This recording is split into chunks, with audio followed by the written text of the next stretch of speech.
Goeiemôre gemeente, dit klink beter. Baie welkom, hier's 'n paar mense vanoggend in die kerk wat die Pienaars is hier en hulle was, ons het nie meer gedink julle glo in die Here nie. Julle is hierso, Koos is hierso. Hier's 'n paar heel nuwe gesigte. Is lekker om julle weer hier te sien. So elke Sondag groei ons aan, word ons meer. Ons moet regtig eerlik wees en sê ons was so 'n bietjie teleurgestel die eerste Sondag toe die kerk nou weer oopmaak, want ons het hierdie prentjie in ons kop gehad van die mense wat by die drankwinkel in toue gestaan het toe hy oopgegaan het. So ons het gehoop dit gaan hier ook so wees, maar dit is nie heeltemal so nie. So baie welkom. Vanoggend is ons nagmaal geleentheid op 'n vreemde manier. Jy het klaar by die deur daar het jy jou nagmaalkelkie en broodjie gekry. As jy nie gekry het nie, maak net seker dat jy een daar kry daarvoor, want ons gaan dit nie in die diens uitdeel nie, ons gaan ook nie die groot beker ongelukkig vanoggend kan bedien nie. So ons gaan net bly by ons kelkie. Vanoggend is ook so ons jaarlikse geleentheid vir ons 10de maand insameling, wat by in die kerk strek hierdie 10de maand tot diep in volgende jaar partykeer. So wanneer jy ook al gereed is en jy jou offer kan bring, so ons gaan geleentheid gee daarvoor vanoggend. So oor 2 Sondae het ons belydenis van geloof oggend, erediens, die 22ste November is ons Kerssangdiens. Ons gaan ook daai dag gaan ons bietjie fokus ook op die nuwe Bybel wat nou bekendgestel gaan word. Dit gaan ons bekendstelling wees. Ons sal bietjie meer inligting daaroor gee. So as jy nog nie gehoor het van die nuwe vertaling, 2020 vertaling nie, gaan ons vir jou bietjie meer inligting daaroor gee. So kom ons staan of ja. Kom ons staan. Ons 3 liedere, dan staan ons lekker en ons sing lekker hard saam.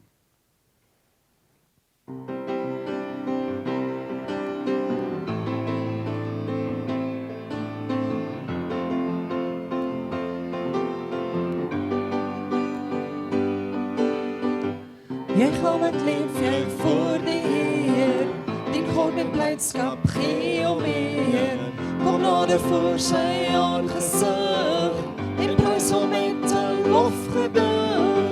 Die Heer is God, erken dat hy 'n volk vir hom berei, 'n volk om hom te dien en vrees, en skape van sy wy te wees. Dankie Jesus, dankie, dankie Jesus. Dankie Jesus, dankie, dankie Jesus. Halleluja, loof hom, halleluja. Halleluja, loof hom, halleluja. Gaan deur sy poorte in met lofsang in sy tempelhof. Kom in sy huis op ons volk saam, verhef sy lof en prys sy naam. Want goede tieren is die Heer, sy goedheid eindig nimmer meer. Sy trou en waarheid hou al krag, tot in die laaste nageslag. Dankie Jesus, dankie, dankie Jesus. Dankie Jesus, dankie, dankie Jesus. Halleluja, loof hom, halleluja. Halleluja, loof hom, halleluja. Dankie Jesus, dankie, dankie Jesus. Dankie Jesus, dankie, dankie Jesus. Halleluja, loof hom, halleluja. Halleluja, loof hom, halleluja. Dankie Jesus.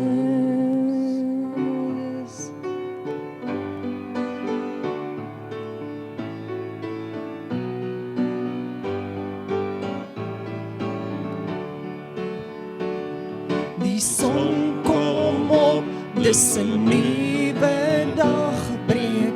Die tyd is hier om weer te sing. Wat my mag tref en wat ook al voor lê, mag ek steeds sing wanneer die skemer kom. Prys die Heer, o my siel, o my siel. Ek loof nou sy grote naam. Sing 'n lied vir die Heer, o my siel. Ek loof nou sy grote naam. Die liefde is groot en geduld onmeetbaar. Die naam is groot en die hart is goed. Vir al die goedheid sal ons aanhou lof sing. 10.000 redes vir my hart se lied. Prys die Heer, o my siel, o my siel. Ek loof nou sy grote naam. Sing 'n lied vir die Heer, o my siel. Ek loof nou sy grote naam. En op die dag wat my lewe eindig, die einde kom en my tyd is min, sal my lied dan vir U wees oneindig.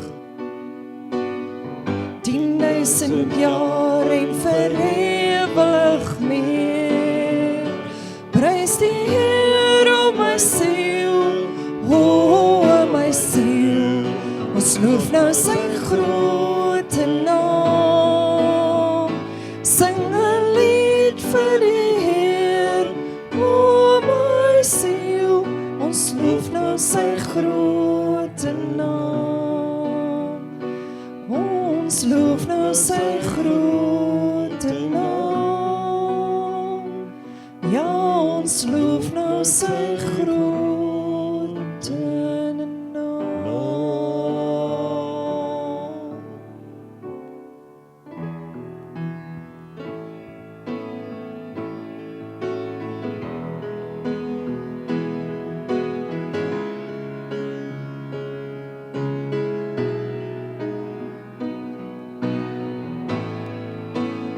Everyone needs compassion, love that's never failing.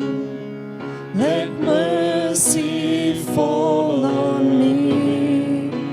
Everyone needs forgiveness, the kindness of a Savior, the hope of nations.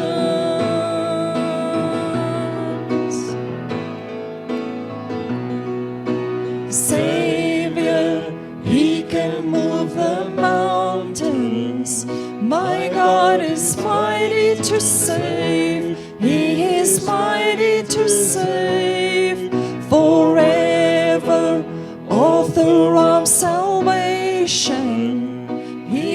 rose and conquered the grave. Jesus conquered the grave.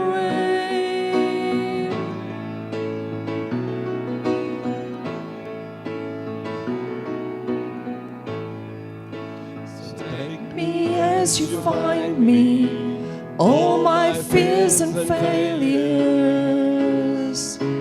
Fill my life again. I give my life to follow everything I believe in. Now I surrender.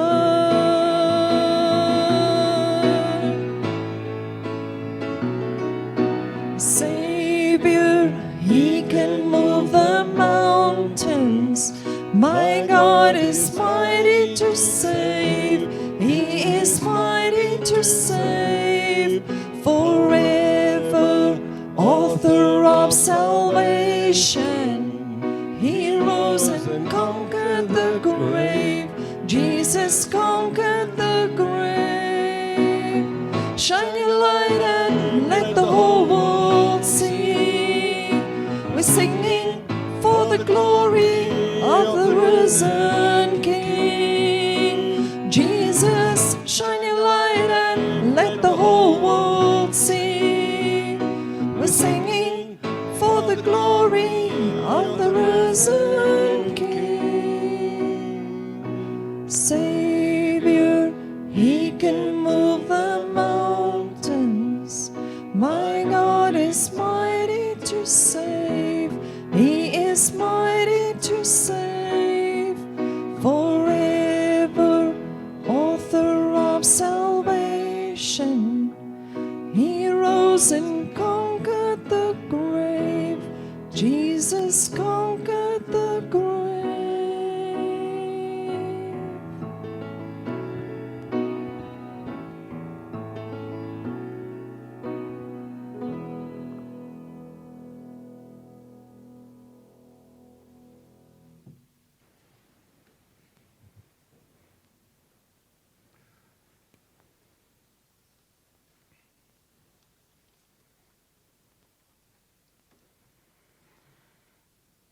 Ons kom vanoggend voor U neerbuig, want U is die een wat die dood oorwin het, wie se graf leeg is, die een wie sy gees gegee het, om in elkeen van ons U lewend te maak, sodat ons kan lewe.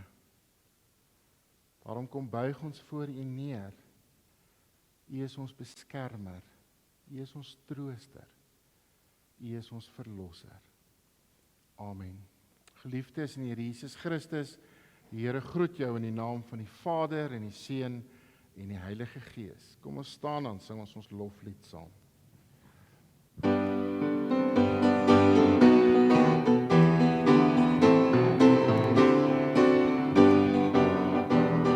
Ek sien in my gees die glorie en die almag van die Heer, die Allerhoogste wat in liefde oor sy koninkryk regeer. Hy het beloof aan die einde op die wolke kom hy weer. Hy is koning, hy regeer. Lof hom, prys hom, halleluja. Lof hom, prys hom, halleluja. Lof hom, prys hom, halleluja.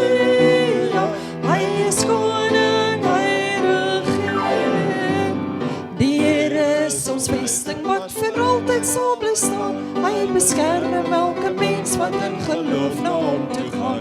Hy is ons skuiling, hy is ons wapen, die vyand reeds verslaan. Hy is die rots wat ewig staan.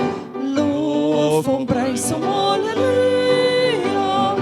Loof hom, prys hom, halleluja. Loof hom, prys hom, halleluja. Hy is die rots wat ewig staan. Kom deel nou in ons loflied, hef jou hande op na bo, blaas vir syne, slaan op tromme en kom dans vir God se woord. Kom leef in die oorwinning van sy woord waarin ons glo, want sy woord sal ewig staan. Loof hom, prys hom, halleluja.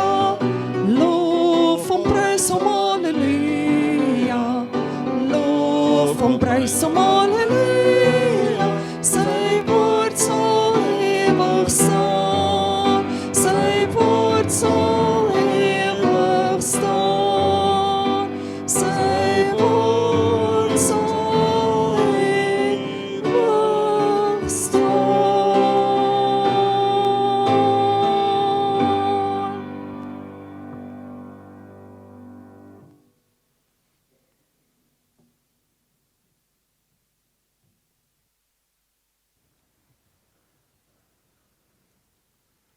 Julle kom maar vir my as hy.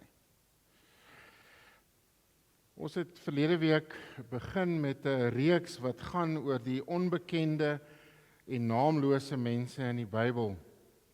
En baie keer dan dink ek, maar wie is ek nou? Ek is tog niemand, nie 'n naam wat bekend is of groot erns in my werk of so nie. Ek is maar net 'n gewone ou. Sal die Here my gebruik?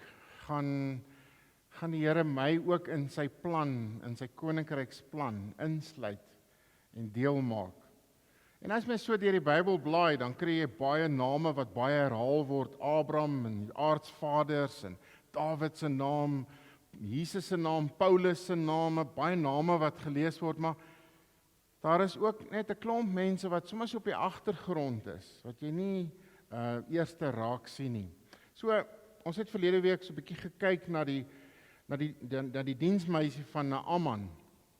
En daar's letterlik net omtrent 1,5 of 2 verse in die hele Bybel oor daai meisie geskryf. Maar haar getuienis was so ingrypend geweest dat die tweede in bevel van die weermag, of die hoof van die weermag is net die koning wat bo Naaman was, tot bekering gekom het deur haar getuienis. En dit was die grootste en sterkste land in daai tyd gewees. Sonder dat haar naam genoem word, sonder dat daar iets meer van haar gesê word, is daar net so terloopse verwysing na 'n opmerking wat sy waarskynlik in die kombuis gemaak het net eendag. En ons gaan vanoggend weer lees uit 2 Konings uit en weer aanhaak by hierdie tema. Kom ons word net eers stil voor die Here. Here, baie dankie dat ons na U toe kan kom en op hierdie heuglike dag. Dankie dat ons vanoggend saam weer kan nagmaal gebruik. Die vorige keer wat ons nagmaal gebruik het, het elkeen maar sy eie glasie wyn en sy eie broodjie daar neergesit en reg gekry. En vanoggend is daar ook weer 'n hele paar mense wat op hierdie video gaan kyk en wat saam met ons ook nagmaal gebruik.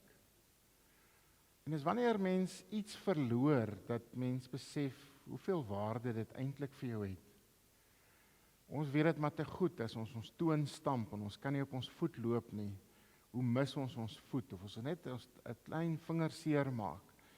Hoe moeilik dit is. En hierdie jaar het ons regtig baie dinge van ons weggeneem, sommer net oornag. En een van daai dinge was om gemeenskap van gelowiges te hê. En ons is nog steeds maar nie heeltemal waar ons graag wil wees nie, maar ons mag daarom weer in die kerk kom. So met 'n masker aan kan ons vanoggend saam na U woord luister. Ons wil vanoggend met 'n verwagting na U toe kom en ons wil kom bid, Here, dat U vanoggend ons hart raak sien. U weet alles van ons. Ons hoef nie eers vir U te kom sê wat is ons nood nie. Maar ons wil vir U kom sê, Here, U wat in die woord vir ons sê, aan U liefde is daar geen einde nie. Het ons dit so nodig om dit vanoggend te hoor.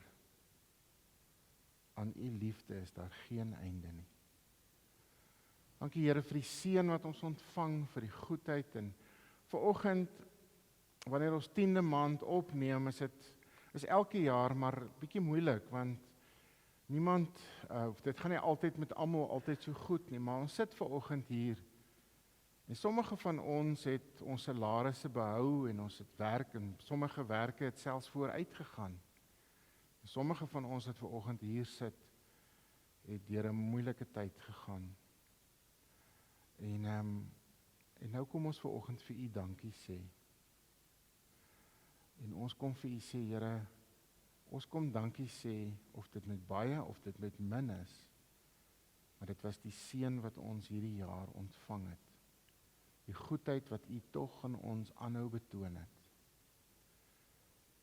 Ja, Here, op hierdie dag wat Hervormingssondag ook is, kom dank ons u vir die woord, en om die woord te kan lees, en die woord te kan verstaan, en dan te kan luister. Amen. 2 Konings hoofstuk 4, ook 'n verhaal van 'n persoon wat bekend is van vers 1.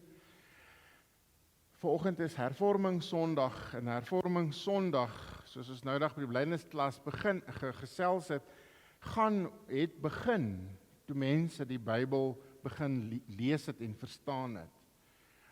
Die Bybel was in Latyn beskikbaar gewees, en die meeste van al die mense kon dit nie verstaan nie, en selfs het daar 'n stadium gekom dat selfs die priesters wat die Bybel moes uitlei, dit self ook nie meer in Latyn kon verstaan nie. En toe die Bybel vreemd geword en onbekend geword, en met die vertaling en ironies genoeg met tegnologie, want dit het toevallig ook saamgeloop met die boekdrukkuns in daai tyd, het die woord vinnig versprei. Mense hoef nie meer als oor te geskryf het nie. Ewe skielik kon die tegnologie die woord vinniger versprei. En ek en jy leef in 'n wêreld waarin tegnologie die iets is waaroor ons baie kla. Ons is heeltyd op ons selfone, die tegnologie maak inbreuk op ons privaatheid en ons kla as ons kinders op Facebook is, of wel is nie meer daar nie, hulle is nou op Twitter, en op Instagram, waar ook al. Tegnologie is vir ons het 'n bedreiging geword in 'n sekere sin. Maar tog is dit 'n geleentheid hoe die woord ook versprei. En so was dit met Hervormingssondag ook. Kom ons lees vanoggend in 2 Konings hoofstuk 4. 'n Vrou van 'n profeet het haar nood by Elisa kom kla. My man is dood. U weet self dat hy die Here gedien het. En nou het die skuldeisers gekom en om my 2 seuns te vat en hulle sy slawe te maak. Elisa het vir haar gesê, ek sal jou help. Sê vir my, wat het jy in jou huis? Sy het geantwoord, ek het niks in die huis nie, behalwe 'n erdekannetjie olie. Hy het toe gesê, gaan leen nou by al jou bure leekryke en sorg dat jy nie te min leen nie. Dan gaan jy in jou huis in, maak die deur agter jou en jou seuns toe en gooi elkeen van hierdie kryke vol olie. Soos elkeen vol word, moet jy hom wegpak. Sy is van die huis af weg.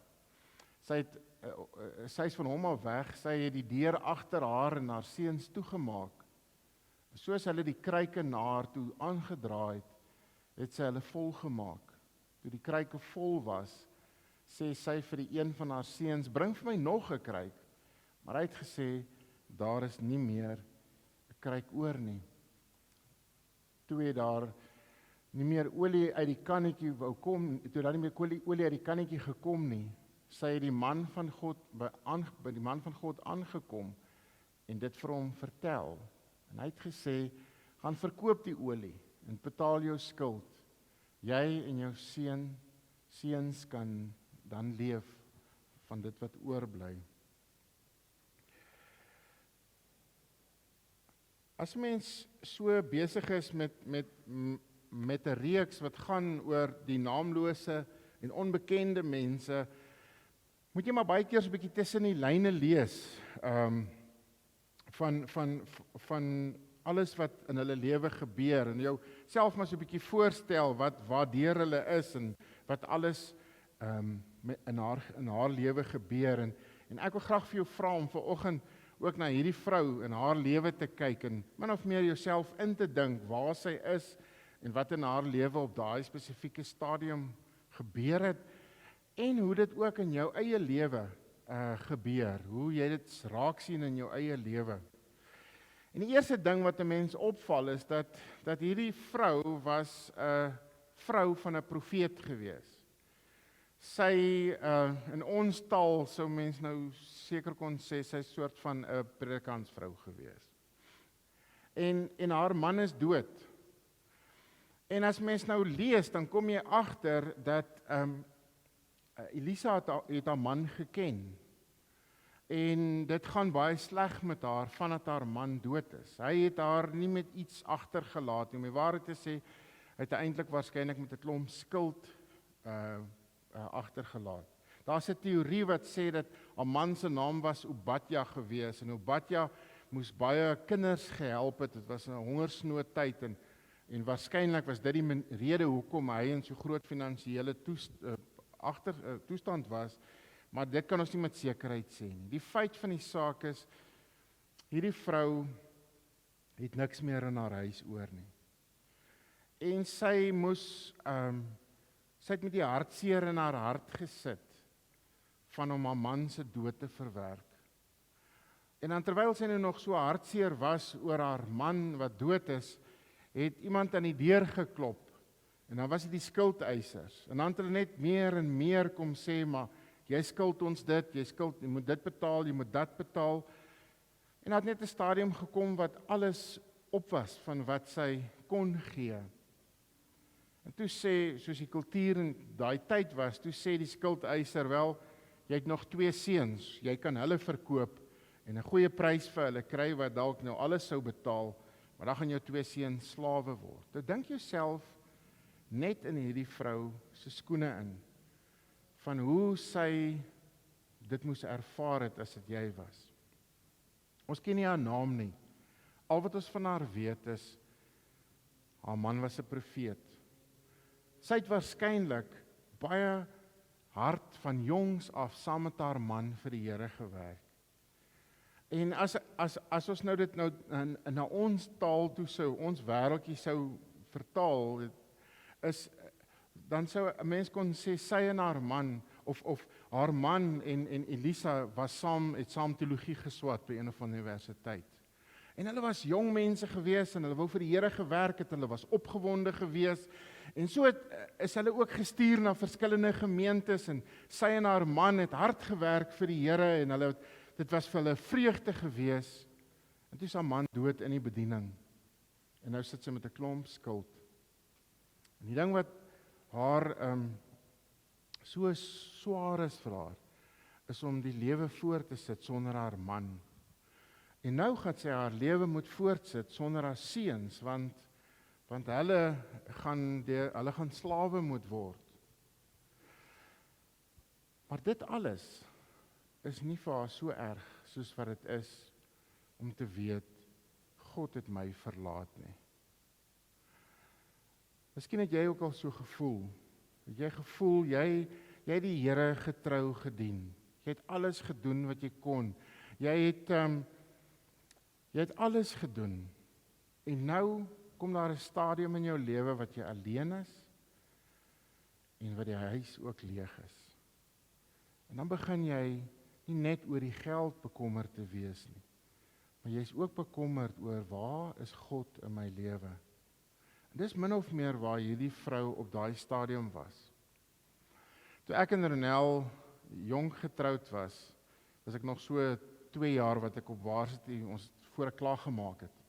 En ek en sy was bevoorreg gewees om in so 'n meentuiskompleks te kon bly met die naam van Lofdal. Dit is in Bloemfontein en dit was 'n meentuiskompleks gewees wat deur die kerk gebou is vir afgetrede predikante. En omdat daar 'n plek was, kon ek en sy as jong en mooi mense nog op daai stadium tussen al hierdie ou dominees en ou sendelinge gebly het. En nou sit 'n ou en jy is nou besig met jou kursus en jy gaan nou werk voltyds in die bediening. En jy het elke dag in aanraking gekom met dominees en sendelinge wat hulle hele lewe aan die Here gewy het. En daai tyd was dominees nie so lui gewees nie. Daai ons het nog hard gewerk. Maar terwyl jy so tussen hulle lewe, dan kom jy agter hoe sukkel hulle met hulle karre. En hoe karig is hulle presdoodmeubels wat hulle in hulle huis het. En hoe hulle sukkel om met hulle geldjie deur te kom. En dan wonder 'n ou, daai sendeling het sy lewe gewy aan die Here. En nou is hy op sy ou dag en hy kry swaar en hy het nie genoeg geld om vir sy medies te betaal nie. En dan dink ek, sjoe, hulle het dan vir die Here gewerk, kan die Here hulle nie dan 'n bietjie meer bystaan en help nie?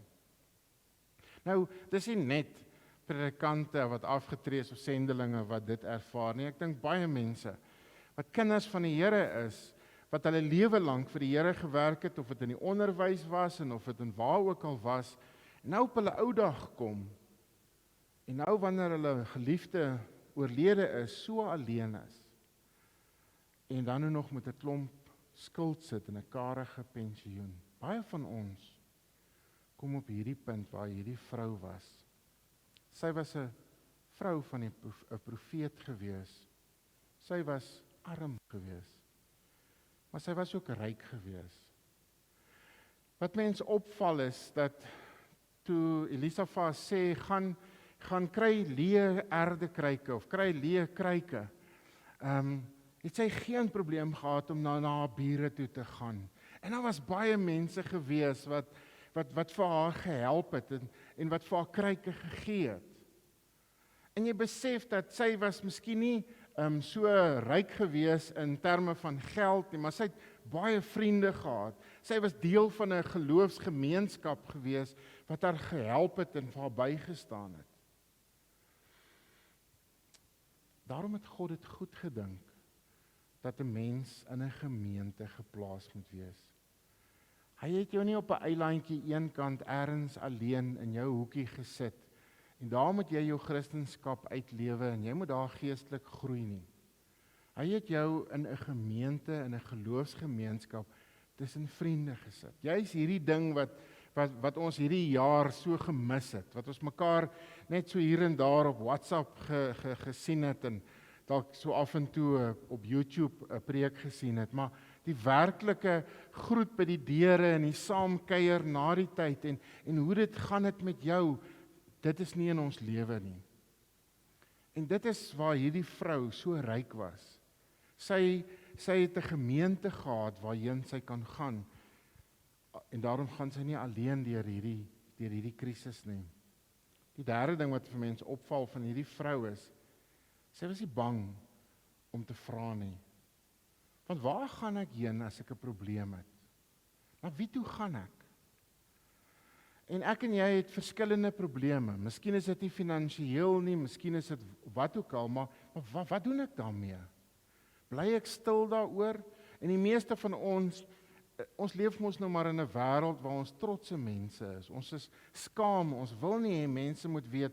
Ons eerste ding mos as mense vir ons vra, hoe gaan dit? Dan sê ons mos maar dadelik, dit gaan goed. Maar ons sê nie eintlik wat gaan binne in ons aangaan nie.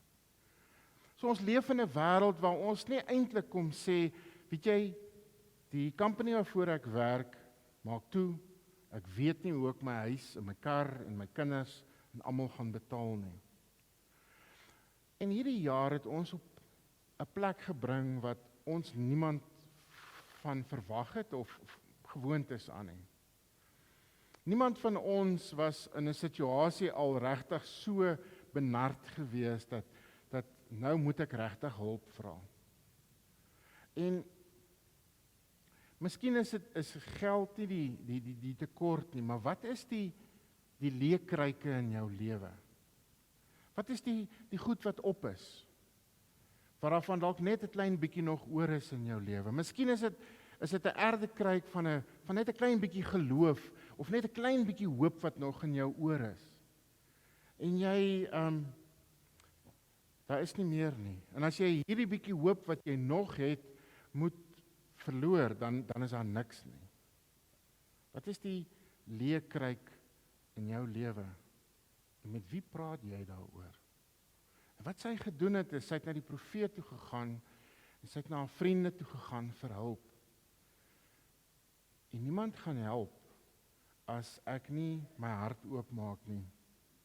En dan die laaste van hierdie vrou is, sy het in gehoorsaamheid het sy na die Here toe gegaan. Kom ons lees weer die gedeelte. Hy het toe gesê, gaan leen nou by al jou bure, leekryke, en sorg dat jy nie te min leen nie. Dan gaan jy in jou huis in, maak die deur agter jou en jou seuns toe, en gooi elkeen van hierdie kryke vol olie.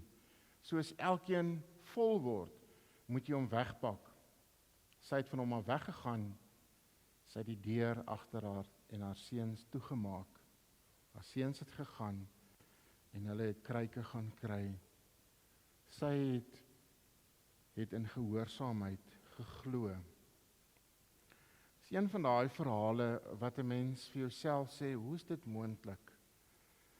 Dis wetenskaplik heeltemal onmoontlik dat 'n klein bietjie olie so baie kan word. Dit moet 'n wonderwerk van God af wees.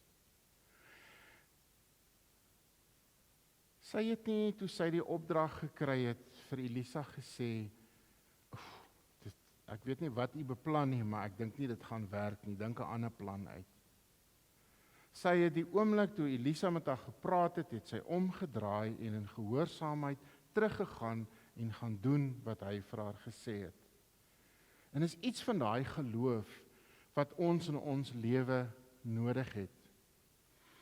Want ons sê so maklik, kom ons bid maar, dit sal miskien regkom. Of kom ons kyk maar wat gebeur.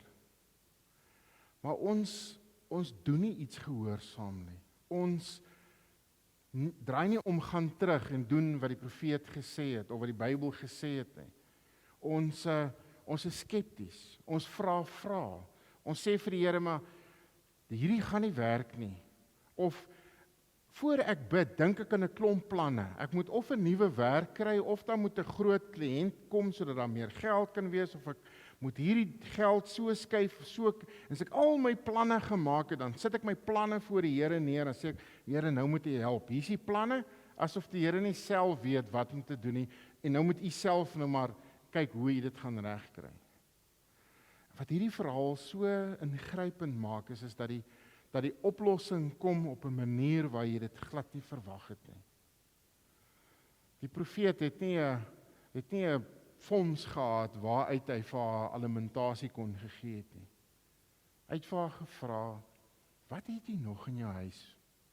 En sy sê, ek het nog 'n erdekruikie met 'n bietjie olie in.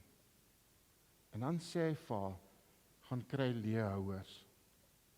So ergens tussen ons geloof, wat ons bely, en wat ons moet doen, is daar baie keer 'n groot gaping. Ons glo en ons hoop en ons bid, maar ons klim nie uit die boot uit nie. Ons doen nie, want ons is nie seker of ons dit gaan werk nie. En hierdie vrou het net eenvoudig omgedraai, en sy het dit gaan doen, presies wat die profeet gesê het. Ek weet nie wat is die olie wat min is in jou lewe nie. Miskien is dit finansies, miskien is dit hoop, miskien is dit iets anders, jy sal weet. Maar wat doen jy daarmee? Praat jy daaroor? Praat jy met die Here daaroor? Praat jy met mense daaroor? Want self voel mens baie keer vasgedraai, en ek gaan nie uit hierdie ding uit kan kom nie, want ek kan nie aan planne dink wat ek vir die Here kan neersit nie. En dan verloor ek moed. En die mooi is en ek wil nou nie te veel in die teks inlees nie, maar die mooi is wat in hierdie gedeelte vir die vrou gesê word is, wat het jy? En dit wat sy het, die oomblik toe sy dit vir die Here gegee het, het dit meer en meer en meer geword. En 'n mens kan ook maar vir mekaar sê, wat het jy? Miskien is dit 'n sekere gawe, miskien is dit 'n talent, miskien is dit iets waarin jy goed is, waarvan jy nog olie het. Jy mag miskien dalk niks anders te hê nie, maar jy dit. En die oomblik wanneer jy dit vir die Here gee, dan begin hy dit meer te maak. En dan begin dit jou te help. Ons gaan vanoggend nagmaal gebruik op 'n ander manier. Maar as daar een ding is wat ons van hierdie beker kan sê, dan is dit dat hy nooit leeg word nie. Dat hy aanhou en aanhou om te voed. Want die genade en die verlossing wat die Here gee, sal altyd die aardekruike vol maak. So vol dat jy dit kan al die ander kruike vol maak en kan uitdeel en gee, want hoe meer jy gee, hoe meer ontvang jy. Want dit is nie sommer net brood en Bolandse wyn nie. Dit is vir ons 'n teken van die genade van die Here. En daaraan kom daar nooit tot 'n einde nie. Jy gaan ook net nou geleentheid kry om jou koevertjie hier in die kus te kom gooi. En baie keer as jy nou vanoggend sou afstap met hierdie paadjie, dan kan jy een van 2 ervarings kon gehad het. Jy kon die ervaring in 2020 gehad het, dat die Here het jou so geseën, dit het tog ten spyte van alles so goed met jou gegaan. Jy het nie siek geword nie, en as jy siek geword het, het jy gesond geword. Dit het alles uiteindelik goed uitgewerk.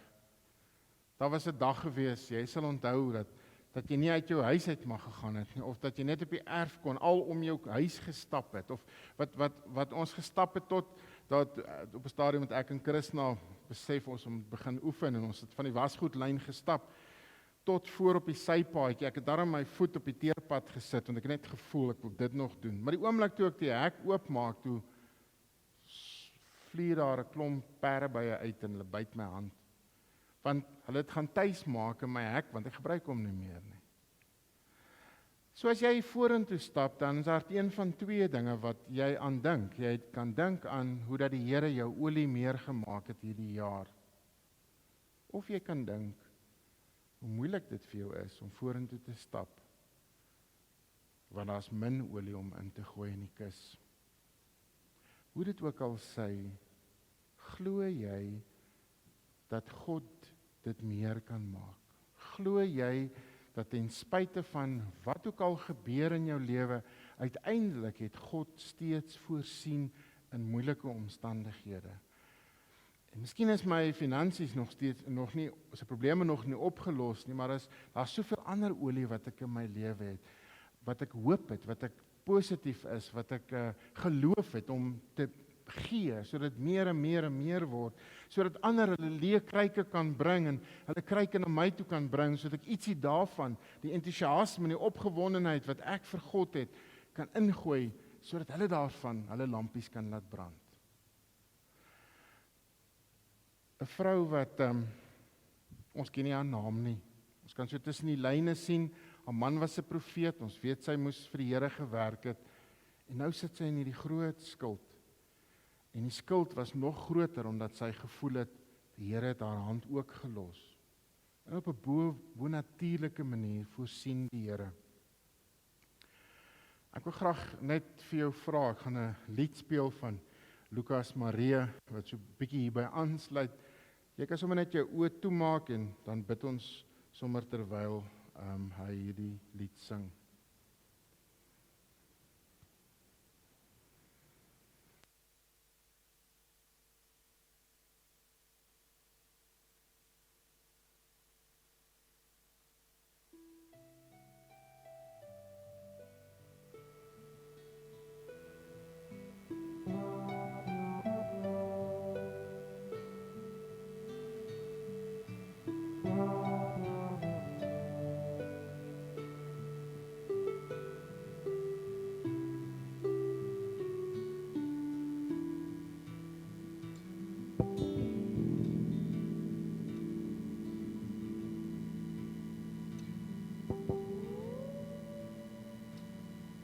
Ons almal is maar bang dat die liefde dalk sal opraak, dus probeer ons dit tot sterwens toe bewaak.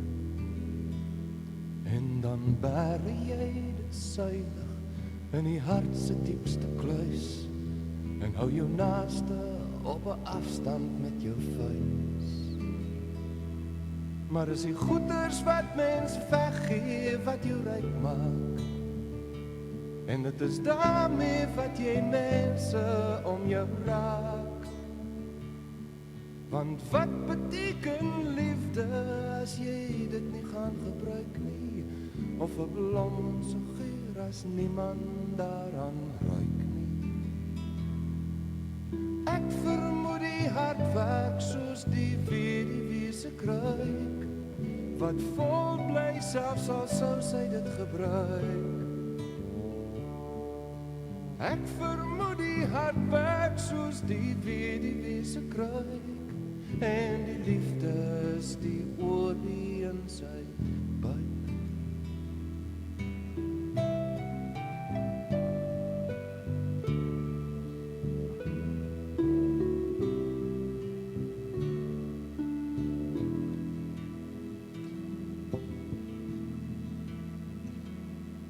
Dis eintlik so eenvoudig en tog almal murmureer, want die liefde het 'n les wat baie min van ons ooit leer.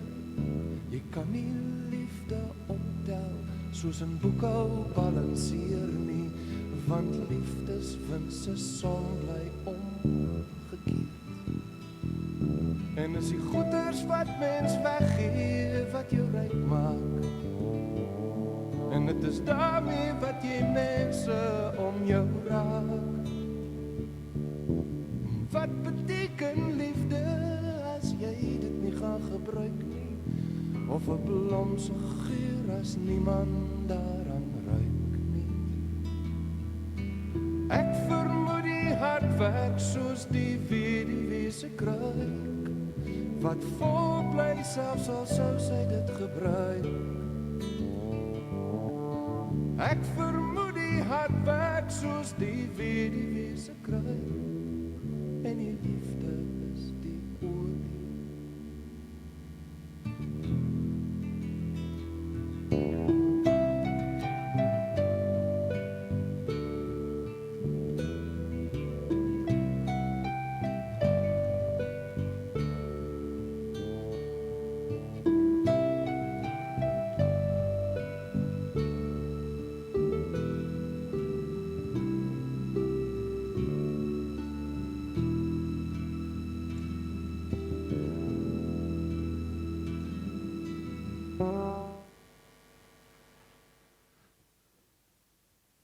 Elke Sondag gee ons geleentheid om net dankie te sê vir een of ander saak, want daar is soveel dinge wat deur ons deur is, en terwyl ons bymekaar is, om net te kan geleentheid gee om dankie te sê vir die onderwysers en vir die ouers en vir mediese personeel. Vanoggend wil ek vra, as daar iemand is wat dalk COVID gehad het in hierdie tyd, of wat 'n familielid gehad het wat COVID gehad het, en wat gesond geword het, wil jy net jou hand opsteek?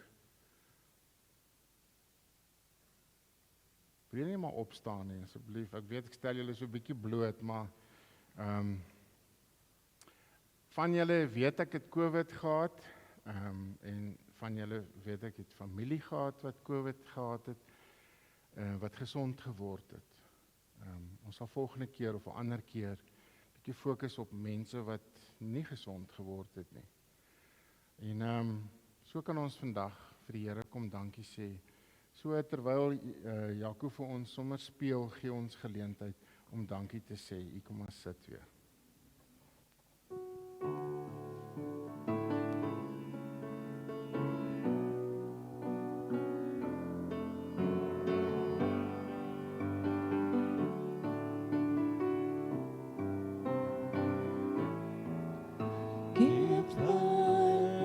With a grateful Lord, give thanks to the Holy One. Give thanks because He's given Jesus Christ His Son. Give thanks with a grateful heart. Give thanks to the Holy One. Give thanks because He's given Jesus Christ His Son. Say I am strong, let the poor say I am rich, because of what the Lord has done for us. And let the weak say I am strong, let the poor say I am rich, because of what the Lord has done for us.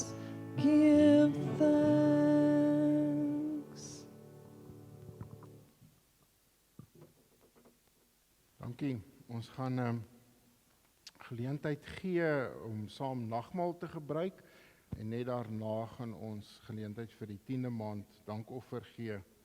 So ek wil graag vra dat die Cronje familie almal hiervoor kom sit. Ons moet hulle net 'n bietjie kans gee. Ons het besluit om mense wat almal in een huis is, sodat as hulle mekaar aansteek, dat hulle almal in een huis is.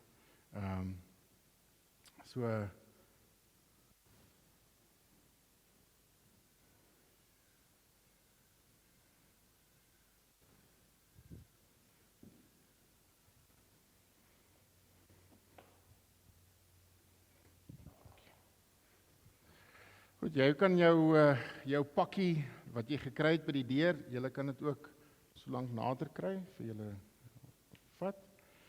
En miskien jy het 'n keuse gehad van sap en van nagmaal wyn soos wat jy gewoond is. Ons wil jou graag uitnooi. Is daar dalk iemand wat nie gekry het nie, dan kan jy sommer gou daar by die voordeur net nog gaan kry.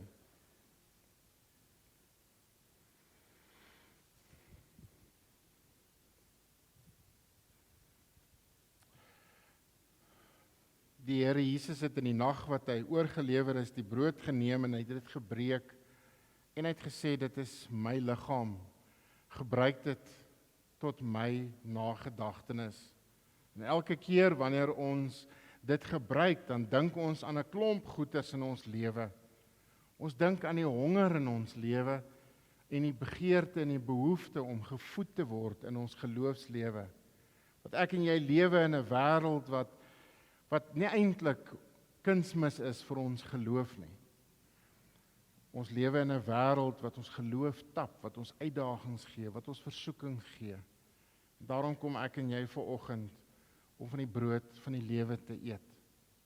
En soos wat hierdie vrou die vrymoedigheid gehad het om na bure toe te gaan om haar te help, om deel van 'n gemeenskap en 'n gemeente te wees, kom gebruik Paulus hierdie beeld en sê, soos wat 'n klomp koringkorrels gestamp en gemaal word om een brood te maak, en soos wat 'n klomp druiwekorrels gepars word om 'n glasie wyn te maak, so is ons almal verskillend en word ons een gemaak.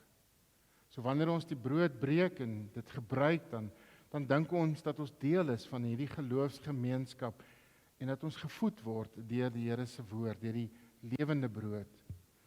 As ons hierdie brood gebruik, dan het ons die verwagting dat ons eendag in God se teenwoordigheid sal wees.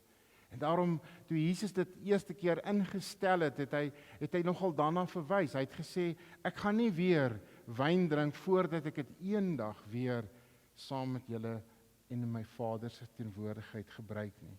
So, Jesus het, toe hy dit ingestel het, gesê, hierdie is iets van wat nog gaan gebeur ook. Kan jy dink hoe daai dag gaan lyk?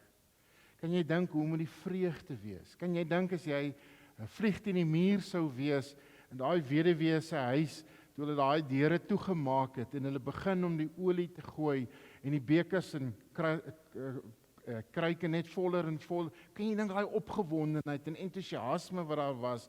Jy kan net dink, ek dink Hollywood sal baie mooi fliek daarvan kon maak. En dit is die oorvloed wat die Here vir ons gee. Nadat die Here die brood gebreek het, het hy die beker geneem en het hy dit geskink en het hy gesê, hierdie is my bloed.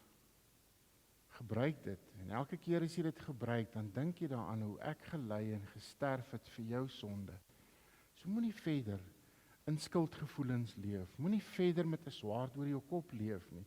Word vry in jou lewe en lewe met die verlossing wat Christus vir jou en vir my kom gee het. En jy is welkom om nou jou nagmaal te gebruik.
Jy het nooit in jou lewe gedink dat jy met 'n masker in die kerk gaan sit en dat jy uit 'n plastiese koppietjie jou bekertjie moet wees.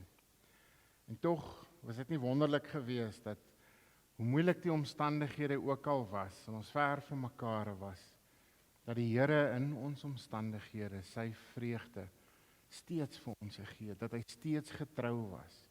Miskien was jy eenkant ver alleen in jou kamer en kon jy nie uitkom nie.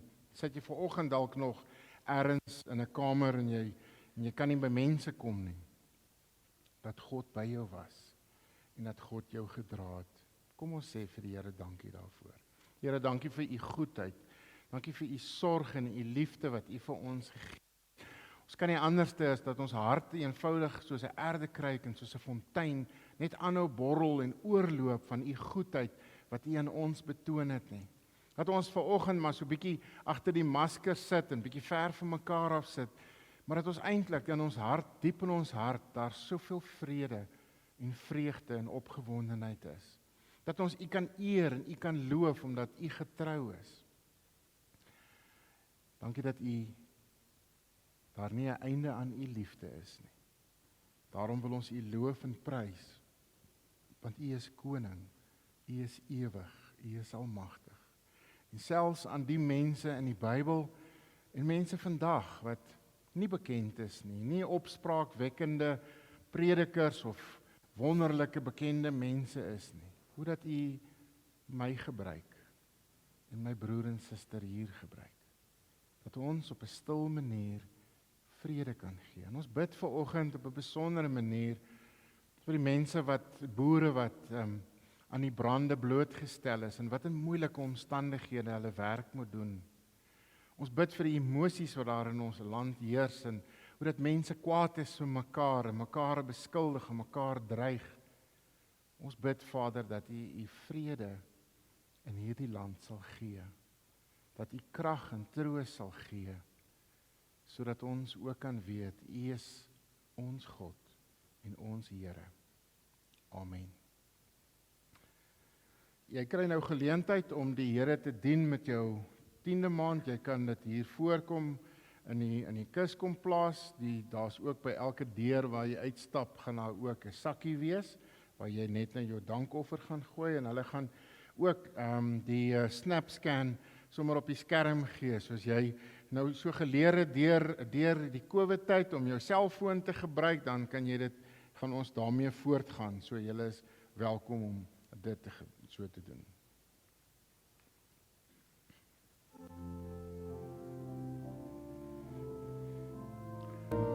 So hallo.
Ons kyk gou na die afkondigings. Moet asseblief nie vergeet nie, moenie vergeet om te bestel voor die tyd nie. As jy by die 6de November kom, dan moes jy al bestel het vir die bazaar. Dit het regtig baie goed gegaan, ons is baie dankbaar en ons wil graag weer staat maak op jou ondersteuning. So bestel asseblief voor die 1 November by die Kry en Ry bazaar.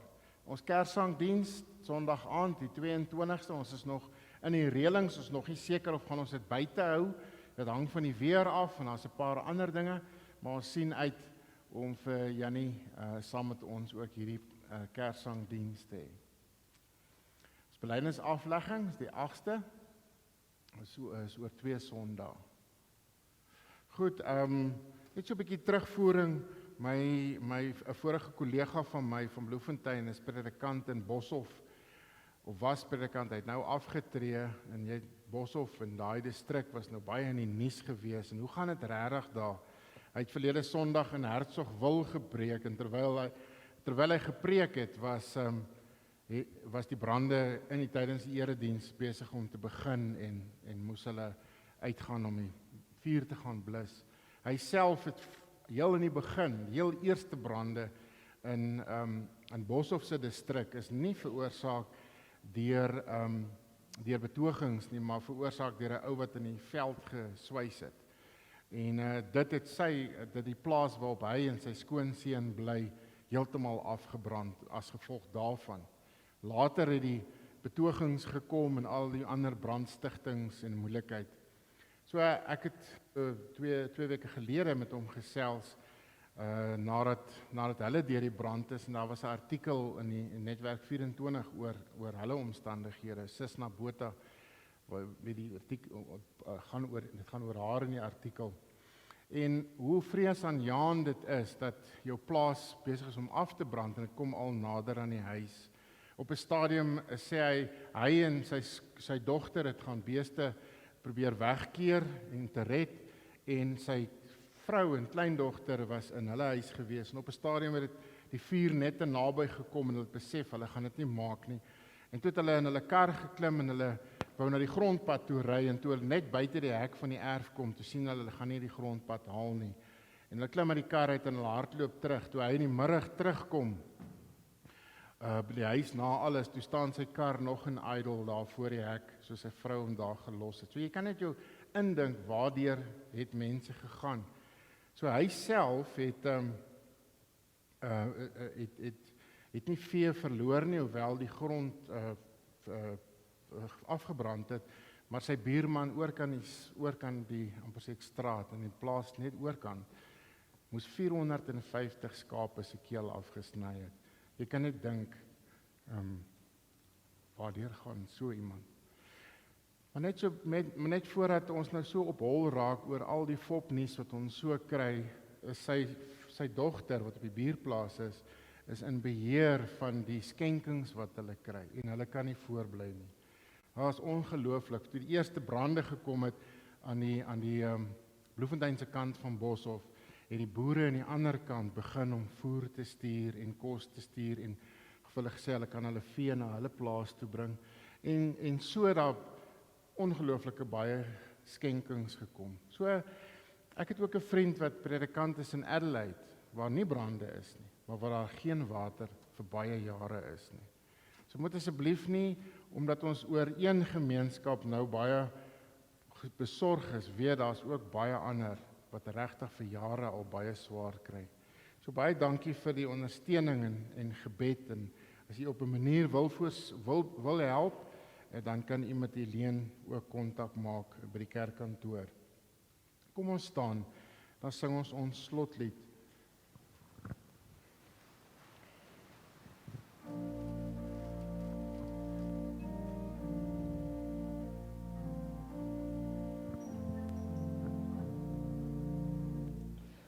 Ons Vader wat woon in die hemel, geheilig sy naam. Laat u ryk kom, u wil geskied, soos in die hemel, so op die aarde. Gee ons vandag ons dagse brood, en vergeef ons al ons skuld,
Net so 'n herinnering dat ons bly by ons sosiale afstand, so asseblief. En jy sal ook sien dat ons maak net die voordeur oop. So almal kom by die voordeur in die oggende, maar ons wanneer die diens begin, maak ons die kantdeure oop net ter wille van vir die temperatuur. So as jy in die oggende kom, gaan asseblief net deur die voordeur, maar jy kan nou uitgaan by die deur naaste aan jou. Die Here wil jou graag seën.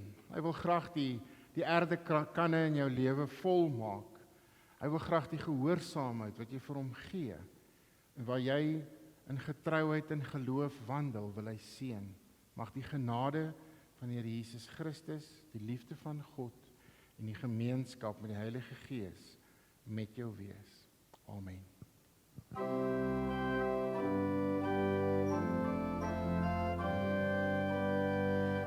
Mag sy groot genade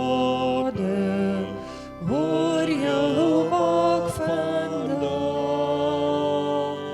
Mag sy goeie gawes altyd oor jou waak. Laat sy lig jou paaie skoon en helder maak, sodat selfs die duister soos die dag sal raak. Mag die Heer se vrede vir jou die lewe gee, moed vir